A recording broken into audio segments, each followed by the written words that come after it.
Lot of wheel spin. Hello everyone and welcome to my another video. So आज मैं review करूंगा इस Volkswagen जेटा का, जो कि एक जर्मन गाड़ी है और ये ऑटोमेटिक हाईलाइन वेरिएंट है।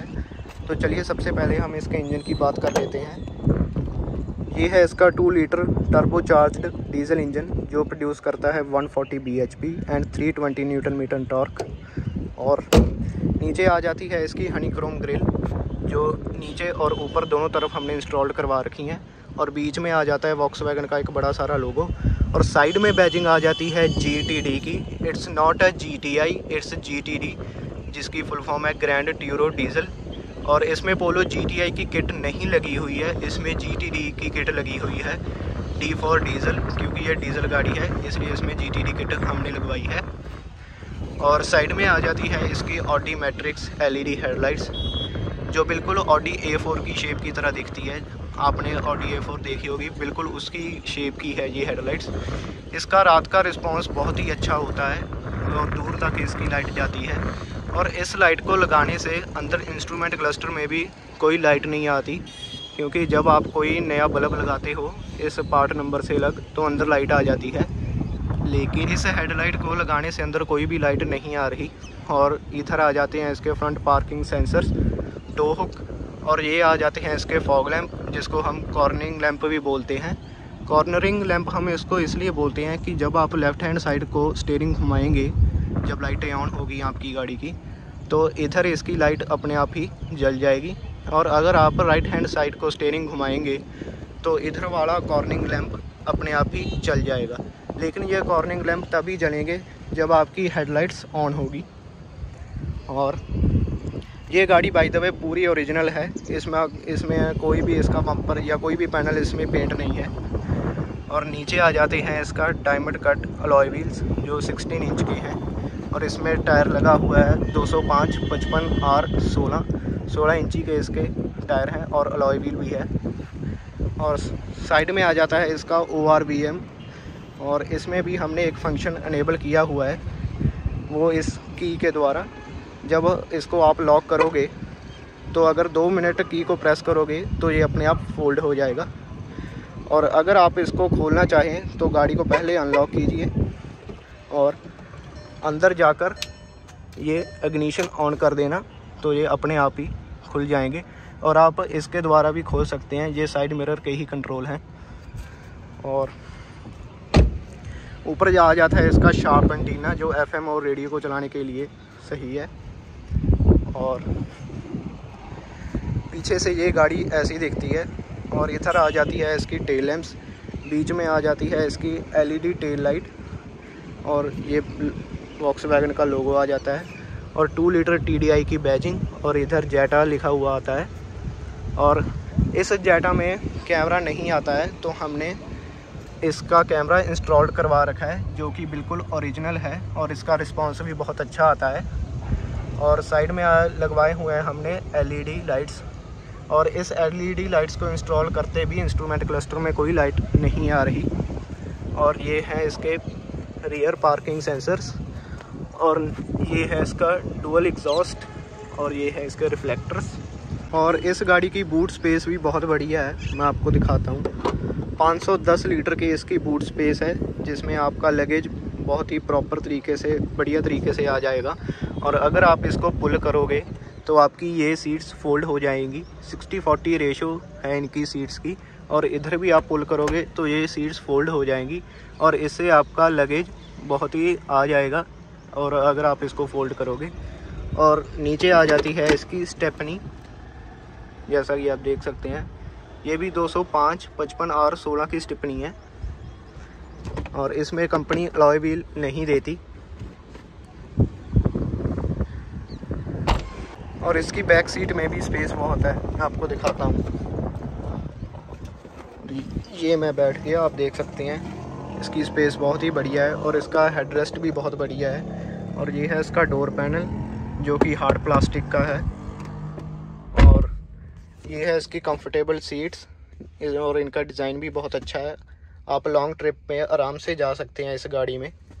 और इधर आ जाता है आपका ग्लास होल्डर, मैं आपको दिखाता हूँ। ये आपका डुअल ग्लास होल्डर आ जाता है, और अगर आपको डिक्की में कोई सामान रखना हो या लिफाफा रखना हो तो आप इधर इसको प्रेस कर कर नीचे कर देना और इधर आप अपना डिक्की में सामान रख सकते हो। और सामान को रखने के बाद आप इसको ऐसे दोबारा भी लॉक कर सकते हो और ऐसे आपका लॉक हो जाएगा। और इसमें आपको चाइल्ड लॉक भी मिलेगा। और इधर आ जाते हैं इसके डुअल एसी वेंट्स और ये 12 वोल्ट सॉकेट चार्जर। और इधर आप अपना मोबाइल रख सकते हो ये चार्जर को लगाकर। और बीच में आ जाता है इसका बड़ा सारा हम्प और इसमें 2 लोग ही बहुत कंफर्टेबल से बैठ सकते हैं। और बीच में पर्सन को दिक्कत आएगी बैठने में क्योंकि इसमें बीच में बड़ा सारा हम्प आ जाता है। और ऊपर आ जाती हैं ये इसकी लाइट्स जो डोर ओपन करने में और लाइट को चलाने में मदद करती है रात को। तो चलिए अब मैं आपको आगे इस पे फीचर दिखाता हूँ। और पीछे हमने रखा हुआ है ये डॉगी गाड़ी को प्रोटेक्ट करने के लिए ताकि कोई चोरी ना हो जाए। और ये इसकी बिल्ड क्वालिटी बहुत ही अच्छी है, आप इसके दरवाजे से अंदाज़ा लगा सकते हो ये गाड़ी बहुत ही सॉलिड है। और हमने गाड़ी के सभी दरवाज़ों में ये वेलकम लाइट भी फिट की हुई है जिससे आप दरवाजे को अगर ओपन करोगे तो ये वेलकम लाइट ऑन हो जाएगी जिसमें वॉक्सवैगन का लोगो और नीचे सगीतार लिखा आएगा। सगीतार इसलिए लिखा आएगा क्योंकि जर्मन में इस गाड़ी को हम सगीतार ही कहते हैं। और इधर आ जाती है आपकी ड्राइवर सीट और ये ड्राइवर सीट इलेक्ट्रॉनिक है। इसको आप 12 वेव्स में ऊपर नीचे या इधर उधर एडजस्ट कर सकते हो। और हमने इस गाड़ी में कागू के 3D मैट्स भी इंस्टॉल करवा रखे हैं जिसकी फ़िटिंग बहुत ही प्रॉपर है और ये ऐसे सिरकते भी नहीं है, इधर उधर भी नहीं होते। और जूतों की सारी डस्ट ये यहीं पर इकट्ठी कर लेते हैं। इधर आ जाता है आपका बोनट को ओपन करने का हुक और रेस और ब्रेक। ये गाड़ी हाईलाइन ऑटोमेटिक वेरिएंट है तो इसमें आपको फीचर्स बहुत ही देखने को मिलेंगे। और इधर आ जाते हैं साइड मिरर के कंट्रोल्स। अगर आपके साइड मिरर में फॉग जमी हुई है तो आप इसको घुमाकर यहाँ पर लॉक कर देना तो आपके साइड मिरर में फॉग हट जाएगी। और ये लॉक अनलॉक का बटन और ये वुड फिनिश इन्होंने दी हुई है। और ये विंडो के कंट्रोल्स दिए हुए हैं और ये बूट को ओपन करने का बटन इन्होंने दिया हुआ है ताकि आप पुल करो तो आपका बूट ओपन हो जाए। और अब हम गाड़ी को स्टार्ट कर लेते हैं और ये स्टार्ट हो गई। और इधर आ जाते हैं गाड़ी के हेडलैम्प्स के कंट्रोल। इधर आप हेडलैम्प को ऑटो पर भी कर सकते हो और इसको ऐसे भी ऑन कर सकते हो। और अगर आप इसको पुल करोगे तो आपकी गाड़ी की फॉग लाइट ऑन हो जाएगी। तो अब हम इसको ऑफ़ कर देते हैं। और ये है इस गाड़ी का इंस्ट्रूमेंट क्लस्टर। जैसा कि मैंने आपको पहले बताया था इस गाड़ी में हमने ऑडी मैट्रिक्स LED हेडलाइट्स लगाई हुई है। तो इसमें आप देख सकते हैं इसमें कोई भी लाइट नहीं आ रही वरना यहाँ पर एक लाइट आ जाती है। और राइट हैंड साइड में आपको वाइपर के कंट्रोल देखने को मिलेंगे। और इधर आप इसको ऑटो मोड पर भी लगा सकते हो क्योंकि इस गाड़ी में रेंज सेंसर्स भी हैं। और लेफ़्ट हैंड साइड में आ जाता है गाड़ी की हेडलाइट्स के कंट्रोल जिससे आप गाड़ी की हेडलाइट को ऊपर नीचे मतलब हाई बीम और लो बीम कर सकते हो। और इधर ही आ जाता है इस गाड़ी का क्रूज़ कंट्रोल। और ये है इस गाड़ी का स्टीयरिंग और इसमें दिए हुए हैं आपको पैडल शिफ्टर। मतलब आप मैनुअल मोड में इस गाड़ी को लगाकर पैडल शिफ्टर भी इस्तेमाल कर सकते हो। और इधर ये जो कंट्रोल्स दिए हुए हैं इससे आप मल्टी इन्फॉर्मेशन डिस्प्ले को कंट्रोल कर सकते हो। जैसा कि मैंने ये बटन दबाया तो वहाँ जो मीटर पर डिस्प्ले आ रही है आप वहाँ उस पर कंट्रोल कर सकते हो। और ये वाले कंट्रोल हैं इससे आप स्टीरियो को कंट्रोल कर सकते हो। मतलब आप गाने को आगे पीछे कर सकते हो, गाने की साउंड कम और बढ़ा सकते हो। और ये आ जाता है इसका स्टीरियो RCD 510। जैसा कि मैंने आपको पहले ही बताया था कि हमने इस गाड़ी में बैक कैमरा भी इंस्टॉल करवा रखा है। तो अगर आप इसको रिवर्स मोड पर डालोगे तो इधर डिस्प्ले में कैमरा का व्यू आ जाएगा जो कि बहुत बढ़िया है। और इससे आप इधर इसको बैक कर सकते हो। और इधर स्टीरियो के फंक्शंस आपको देखने को मिलेंगे। और इस स्टीरियो में एप्पल कारप्ले और ब्लूटूथ कनेक्टिविटी नहीं मिलेगी आपको।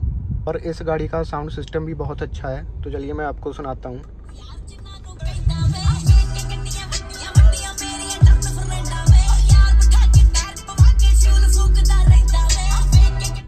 जैसा कि आपने सुना कि इस गाड़ी की साउंड क्वालिटी भी बहुत ही अच्छी है और आपको इस गाड़ी में कोई भी साउंड सिस्टम लगाने की ज़रूरत नहीं है, क्योंकि इस गाड़ी की साउंड क्वालिटी भी बहुत अच्छी है।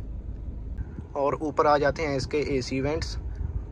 और इस गाड़ी में 6 स्पीकर्स लगे हुए हैं, 2 तो इधर लगे हुए हैं और बाकी 4 दरवाज़ों में, आगे और पीछे दोनों दरवाज़ों में लगे हुए हैं। और नीचे आ जाता है इसका ऑटोमेटिक क्लाइमेट कंट्रोल, और ये टेम्परेचर को सेट करने के लिए ये फ़ैन रेगुलेटर, आप इसके हवा को बढ़ा सकते हो ऐसे और कम कर सकते हो। और ये आ जाती हैं डायरेक्शंस भी, आप किस साइड पर डायरेक्शन को सेट करना चाहते हैं। और ये रीसर्कुलेशन, ये एसी, ये अगर आपकी गाड़ी में फॉग जम जाए तो इसको आप टैप कर देना तो आपकी बैक साइड जो मिरर लगा हुआ है गाड़ी का वो वाला, उसमें आपकी फॉग हट जाएगी। और ये आ जाता है गाड़ी का बैक मिरर। अगर रात को किसी गाड़ी की हेडलाइट की रोशनी इस पर पड़ेगी तो ये अपने आप ही डिम हो जाएगा। और नीचे इन्होंने स्पेस दी हुई है। और इधर आ जाता है इसका पार्किंग साउंड सिस्टम। अगर आप इसको टैप करोगे तो ये पार्किंग साउंड सिस्टम आपकी हट जाएगी और टैप करोगे तो ये ऑन हो जाएगी, जैसा कि अभी हुआ। और इधर इन्होंने दिया हुआ है 12 वोल्ट सॉकेट चार्जर, यहाँ पर आप फ़ोन का चार्जर भी लगा सकते हो। और इधर इन्होंने ऑक्स दी हुई है। और ये आ जाता है इसका DSG गियर बॉक्स, जो कि DQ250 dry clutch gear box है। DSG की फुल फॉर्म है डायरेक्ट शिफ्ट गियर बॉक्स, जिसका मतलब है कि जिस गियर पर ये गाड़ी चल रही है उससे अगला गियर ये गाड़ी तैयार रखेगी। और DSG का रिस्पांस बहुत ही अच्छा रहता है। और ये आ जाता है इसका हैंड ब्रेक। और यहाँ पर आ जाते हैं 2 कप होल्डर्स। और इधर आ जाता है आर्म रेस्ट। और ये है गाड़ी का ग्लव बॉक्स। यहाँ पर कूलिंग सिस्टम भी है। और इधर आप एयरबैग को ऑन ऑफ भी कर सकते हो, केवल पैसेंजर साइड का। और ये दी ही रखा है इन्होंने कूलिंग सिस्टम। और ये आ जाते हैं गाड़ी के एसी वेंट्स और ये हिजार्ड लाइट्स। और इस गाड़ी की सीट्स बहुत ही डिज़ाइनेबल एंड कंफर्टेबल हैं, लेकिन कुछ फीचर्स हैं जो हम इस गाड़ी में मिस करते हैं। पहला तो ये कि इसकी सीट्स में वेंटिलेटेड सीट्स होनी चाहिए थी, और दूसरा इस गाड़ी में सनरूफ होना चाहिए था, और तीसरा इसकी कीलेस एंट्री होनी चाहिए थी। लेकिन ये गाड़ी बहुत ही अच्छी है फीचर्स वाइज भी और इंजन वाइज भी। और इधर आ जाता है ये सनग्लास होल्डर, इधर आप अपनी एंड को रख सकते हो। और इधर इन्होंने लाइट को ऑन करने के फंक्शंस दिए हुए हैं, यहाँ पर भी आप लाइट को ऑन कर सकते हो। तो ये अभी दरवाजे पर सेट है, मतलब आप जब दरवाज़ा खोलोगे तो ये दोनों लाइट्स ऑन होएंगी। और इधर आ जाता है ये सनशेड, और यहाँ पर दिया हुआ है इन्होंने मिरर। वैसे तो हम ये जब धूप निकलती है इसको हम खोलकर साइड पर कर लेते हैं, या हम ऐसा भी रख सकते हैं। एक और बात, आपको इस डोर में प्लास्टिक देखने को मिलेगा, हार्ड प्लास्टिक, जो सभी डोर्स में लगा हुआ है। और आपको ये डैशबोर्ड भी प्लास्टिक का दिख रहा होगा, लेकिन ये प्लास्टिक नहीं है, ये लेदर का डैशबोर्ड है। और इसको प्लास्टिक की फिनिशिंग दी हुई है, जो कि बहुत ही बढ़िया लगती है। और ये गाड़ियाँ सेफ्टी के मामले में बहुत ही बढ़िया रहती हैं। और इस गाड़ी में आपको 6 एयरबैग देखने को मिलेंगे। एक तो स्टीयरिंग में एयरबैग आ जाता है, और एक पैसेंजर साइड में। 2 कर्टन एयरबैग्स आ जाते हैं साइड में, मतलब एक तो ये रहा, एक ड्राइवर साइड में होगा, और 2 वो सीट्स में आ जाते हैं। तो टोटल इस गाड़ी में 6 एयरबैग आपको देखने को मिलेंगे। Okay guys, let's go. Air condition कर लेते हैं हम of.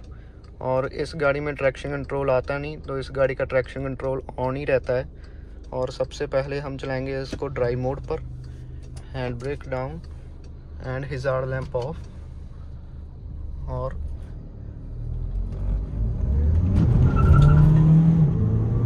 a lot of wheel spin।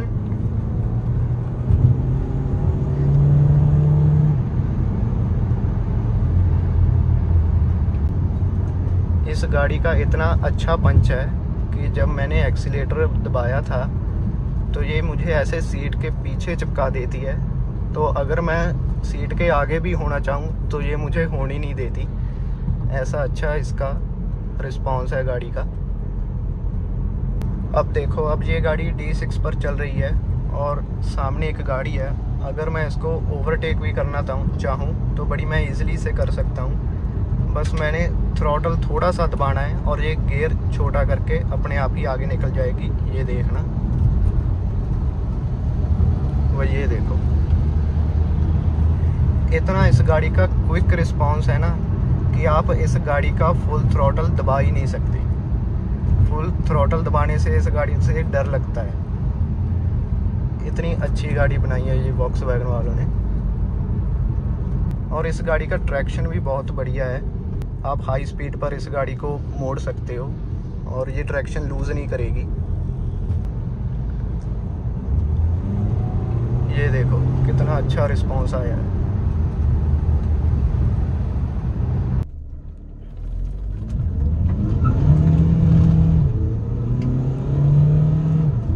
Wheel spin किया था इस गाड़ी ने अभी, और DSG में व्हील स्पिन करना ये गियर बॉक्स का बहुत ही बड़ा रोल होता है।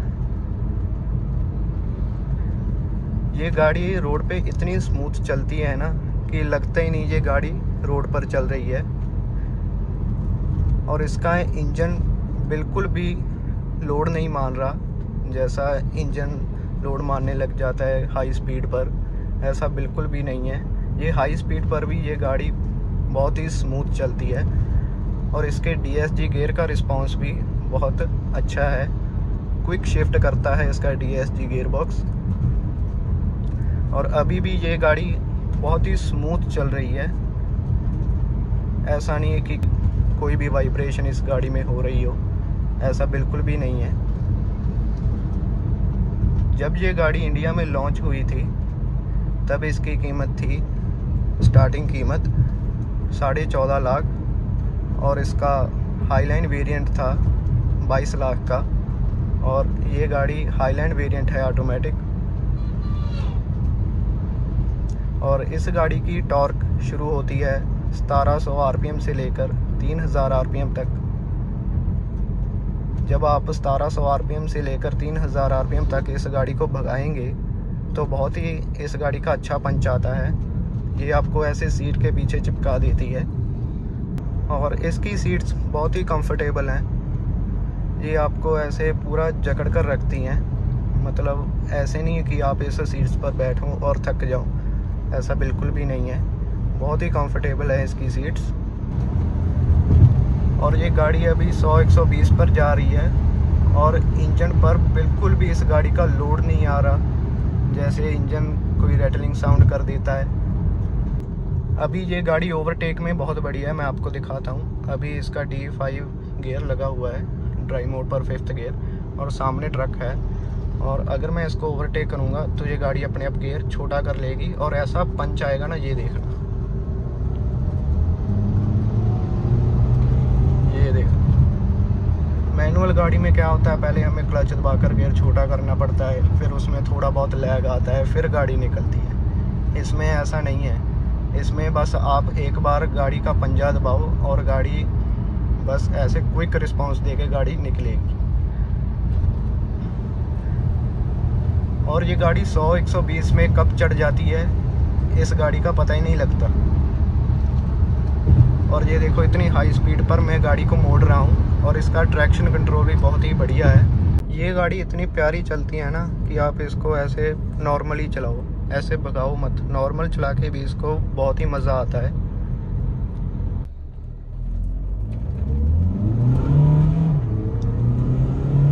फिर से गाड़ी ने व्हील स्पिन किया।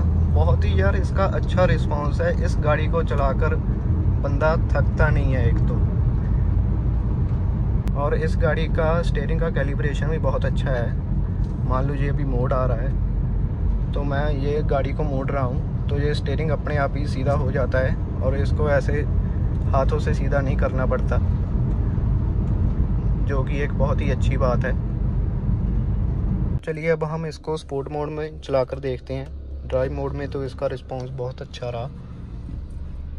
और पहले पीछे क्लियर कर लेते हैं। और ये चलो,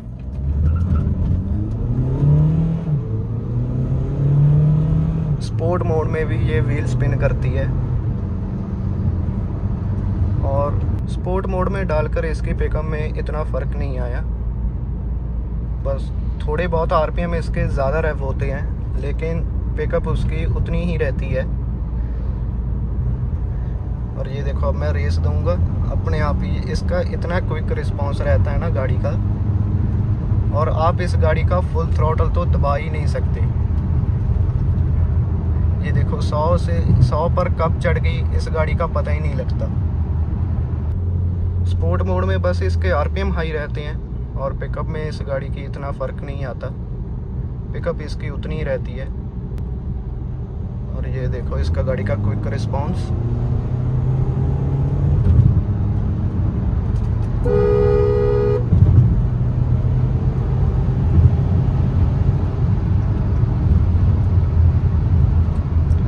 बहुत ही इस गाड़ी की अच्छी पिकअप है। 140 पर कब चढ़ गई इस गाड़ी का पता ही नहीं लगता। और इसकी आवाज़ जो अंदर कैबिन में आती है ना, वो बहुत ही बढ़िया लगती है। ये देखो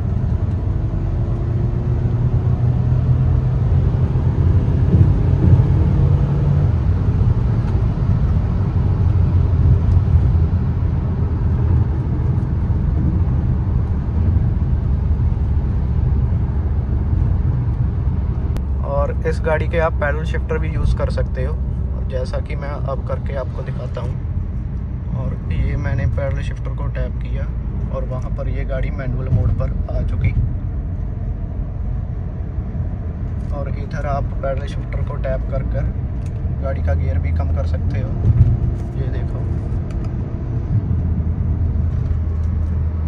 पैडल शिफ्टर से गाड़ी को चलाने का भी एक अलग ही मज़ा है। स्पोर्ट मोड में ये है कि ये गियर को लंबा खींचते चली जाती है। ये देखो अब मेरी गाड़ी स्पोर्ट मोड में है ना, ये देखो ये गियर कितना लंबा ले जाती है।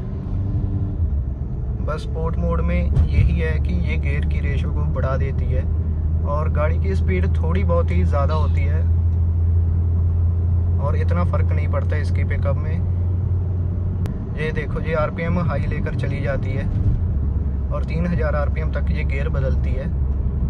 और अभी मैं आपको ड्राइव मोड पर दिखाता हूँ कि ये गियर कितना क्विक शिफ्ट करती है। और ये डाली मैंने अभी ड्राइव मोड पर, और ये देखना 2000 आरपीएम से पहले ये देखो गियर इसने बदल लिया। ये देखो ड्राइव मोड पर आप चलाकर इस गाड़ी को इतना संतुष्ट हो जाओगे ना कि आपको स्पोर्ट मोड पर डालने की ज़रूरत ही नहीं पड़ेगी। और अगर आप इसके पैडल शिफ्टर को चलाना चाहते हैं तो पैडल शिफ्टर को भी चला सकते हो, वो भी ऐसे डी मोड पर। बस आपको क्या करना है कि इसको बस टैप कर देना है, और आपका ये गियर अपने आप मैनुअल हो जाएगा। और इधर से आप गियर छोटा कर सकते हो, और ये मैंने करा गियर डाउन और डाउन, और इधर आप गियर शिफ्ट कर सकते हो, और ये गियर हो गया शिफ्ट। ये पैडल शिफ्टर तो बस जस्ट फॉर फन के लिए हैं। वैसे भी ये गाड़ी बहुत ही अच्छी चलती है, नो डाउट। और ये गाड़ी की ना पिकअप बहुत है, और इसका पूरा पैडल दबाया नहीं जाता, क्विक रिस्पॉन्स है इस गाड़ी का। मतलब ऐसे ये गाड़ी भागती तुरी जाती है। मुझे जर्मन गाड़ियों की यही बात अच्छी लगती है, एक तो ये बिल्ड क्वालिटी पूरी सॉलिड बनाते हैं, और दूसरा इंजन वाइज ये कोई कमी नहीं छोड़ते। और वैसे भी ये गाड़ी क्रूज़ से बहुत ही बढ़िया चलती है। क्रूज़ थोड़ी भारी भारी सी चलती है, लेकिन इस गाड़ी में आप जब एक्सीलेटर दबाओगे ना तो ये गाड़ी ऊपर से ऐसे उठेगी, ऐसे ये सिर अपना उठा लेती है। चलिए अब हम इसको मैनुअल मोड पे भी चलाकर देख लेते हैं। और ये मैनुअल पर पड़ गई, पीछे क्लियर कर लें हम, और ये हम चले।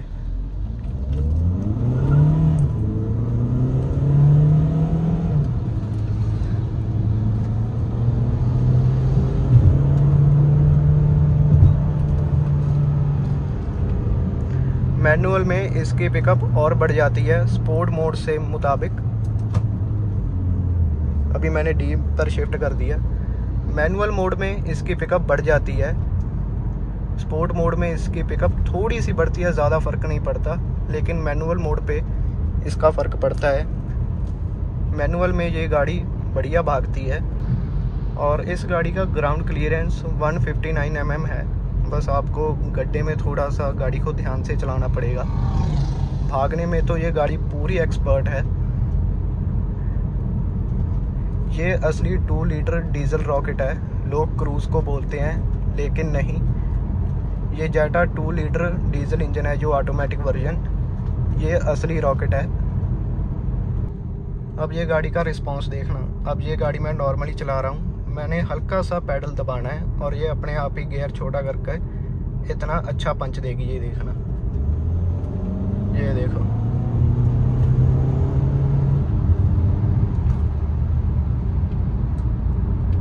यही इसकी मुझे एक बहुत बात अच्छी लगती है। जब आप इस गाड़ी को एक्सीलेट करोगे ना, तो आपके चेहरे पे ऐसे स्माइल आ जाएगी। और इस गाड़ी की सस्पेंशन भी बहुत सॉफ्ट है। अगर मान लो ड्राइवर साइड कोई गड्ढा आ गया तो ड्राइवर साइड वालों को झटका ज़्यादा फील होगा, पैसेंजर साइड वालों को इतना झटका नहीं फील होगा। गियर बॉक्स इस गाड़ी का बहुत ही बढ़िया है, टू गुड है इस गाड़ी का गियर बॉक्स। ऐसा क्विक रिस्पांस मैंने किसी गियर बॉक्स में नहीं देखा सिवाय DSG गियर बॉक्स में। बहुत ही अच्छी चलती है ये, और 0 से 100 ये 8 साढ़े 8 सेकंड पर लग जाती है।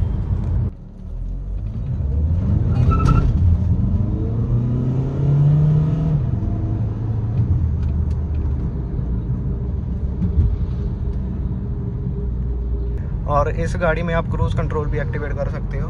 और ये अभी ऑफ पर पड़ा हुआ है, इसको हम ऑन कर देते हैं और इसको आप ऊपर टैप कर देना और ये आपका क्रूज़ कंट्रोल एक्टिवेट हो गया। और मैंने 70 की स्पीड पर क्रूज़ कंट्रोल एक्टिवेट किया हुआ है, तो ये धीरे धीरे 70 पर आ जाएगा। और मैंने एक्सीलेटर पर अपना पैर भी नहीं रखा हुआ। ब्रेक पर आपको ज़रूर पैर रखना पड़ेगा, बाई चांस सामने से कोई आ जाता है तो आप ब्रेक ले सकें। और ब्रेक से ही इसका क्रूज़ कंट्रोल कैंसिल हो सकता है। अब मैं आपको ब्रेक थोड़े से लगा कर दिखाता हूँ। ये देखो, मैंने ब्रेक लगाई और ये क्रूज़ कंट्रोल कैंसिल हो गया। और इधर आप इसको ऑफ भी कर सकते हो। और इस गाड़ी की स्टेबिलिटी भी बहुत ही बढ़िया है। ये ऐसे रोड पर ग्रिप नहीं छोड़ेगी, ये ऐसे रोड को पकड़ के चलती है। मैं आपको गाड़ी की एवरेज दिखाता हूँ। आपके सामने मैंने गाड़ी कितनी भगाई है, तो चलिए चेक करते हैं गाड़ी ने अभी कितनी एवरेज निकाली है। और गाड़ी अभी दे रही है 15.9, जो कि 16 की ही एक तरह से एवरेज होगी।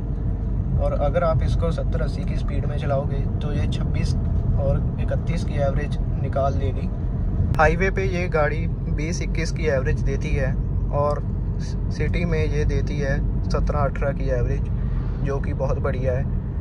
अब मैंने जिस प्रकार से गाड़ी को भगाया है, तो अभी इसने दी है 16 की एवरेज, जो कि बहुत बढ़िया है। ये इसकी सस्पेंशन स्कोडा लोरा से बहुत बढ़िया है। स्कोडा लोरा 100-120 पर जाकर ऐसे उछलने लगती है, लेकिन ये गाड़ी उछलती नहीं। इसकी सस्पेंशन बहुत ही सॉफ्ट है, ये ऐसे ज़मीन को पकड़कर चलती है और ग्रिप तो ये बिल्कुल भी नहीं छोड़ती। विर्चिस के मुकाबले ये वॉक्सवैगन जेटा बहुत ही बढ़िया चलती है।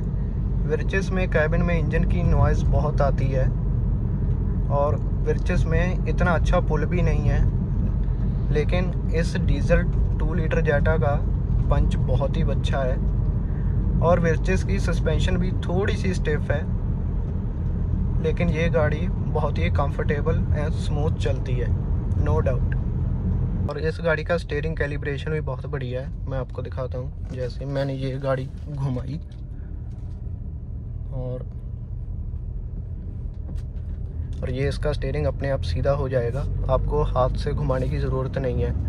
और अगर आप कोई कर्व भी मोड़ते हो या कोई आप मोड़ मुड़ते हो, तो ये स्टीयरिंग अपने आप ही ये ऐसे सीधा हो जाएगा। ये देखो, ये भी इस गाड़ी की बहुत बढ़िया तकनीक है। ये देखो, अब मैंने कर्व लिया और ये अपने आप सीधा हो जाएगा, आपको हाथ से घुमाना नहीं पड़ेगा। टू स्मूथ है इसका स्टीयरिंग, जो घुमाने में और मोड़ने में बहुत ही आसानी होती है इसकी। ब्रेकिंग भी इस गाड़ी की टू गुड है, बहुत ही अच्छे तरीके से इसकी ब्रेक लगती है। इस गाड़ी को आराम से चलाकर भी बहुत मज़ा आता है, मतलब कि आपको इंजन पर इतना प्रेशर देने की ज़रूरत नहीं है। बहुत ही इसका इंजन स्मूथ और रिफाइंड चलता है। इस गाड़ी का ग्राउंड क्लियरेंस कम होने की वजह से इसकी एरोडायनेमिक्स और इसका बॉडी रोल भी बहुत ही अच्छा है। वॉक्सवैगन जेटा 2017-18 में डिसकंटिन्यू हो गई थी, क्योंकि बाद में इन्होंने भारत स्टेज 6 निकाल लिया था।